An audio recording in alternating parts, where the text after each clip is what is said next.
is this for? Release form for the contractors. If anyone is hurt in the course of the job, you're responsible. If any property is damaged in the course of the job, you're responsible. If any... I pushed the clipboard back at him. I applied for a petition through the city council. I have all the forms I need. They recommended you for the job because you have experience with this sort of thing. Still gotta sign the release, he said. And you still have to finish the job. The store opens on Sunday. I need a sign. Lady, this is San Ladrone, not Times Square. You turn on your lights, you open the front door. If people want what you're selling, they'll come in and buy it. I grabbed the clipboard, signed my full legal name by the X's, and wrote the date after my signature. You should have had me sign it before you let it crash to the ground, I said, and pushed the clipboard back at him. The rest of the construction workers were scattered around, moving chunks of concrete that had broken loose when the large iron land had hit the sidewalk.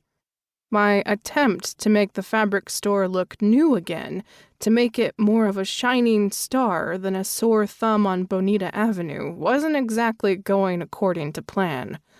Tiki Tom and the Garden Sisters were already conspiring against me. I placated them both off with a gourmet tea basket from my friend Genevieve's tea shop. You look like you could use a pick-me-up, Genevieve said after handing over 2 of the 3 baskets she held. Genevieve Girard was the owner of the small French-themed tea shop called Teetotalers. It was about 2 blocks east of my fabric store. I'd befriended her a few months ago when I first inherited the store. She and her husband Phil had met at the World Tea Expo, and after a typical courtship that involved flowers, candy, and 20 pounds on her curvy frame, they married and set up shop in San Ladrone, Phil's hometown. They plunked their savings into the tea store, but a poor economy kept them from making it the joint project they'd hoped. He went back to driving a taxi and occasionally picking up delivery jobs, and she ran the store. A nice patchwork resume, the new reality for the small business owner. Genevieve, you have no idea how happy I am to see you. She set the picnic basket on a public bench and flipped the wooden handles open.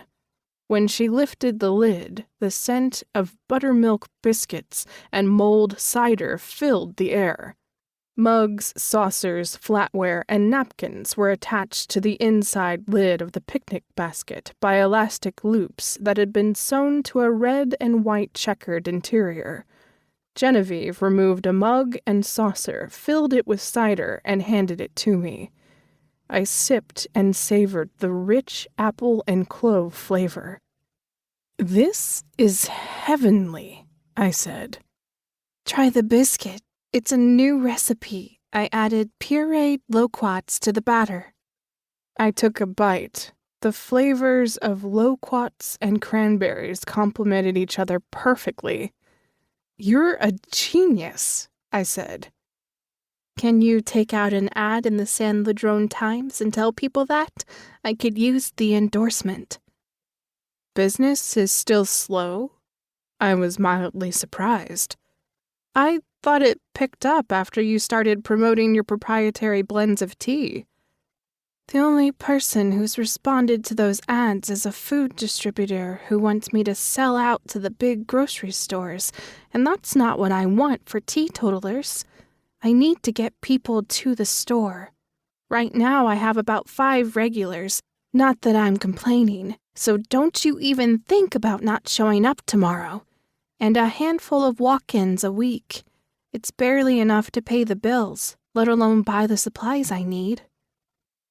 Out of the corner of my eye, I saw 2 men standing on scaffolding that had been suspended from the roof of the fabric store.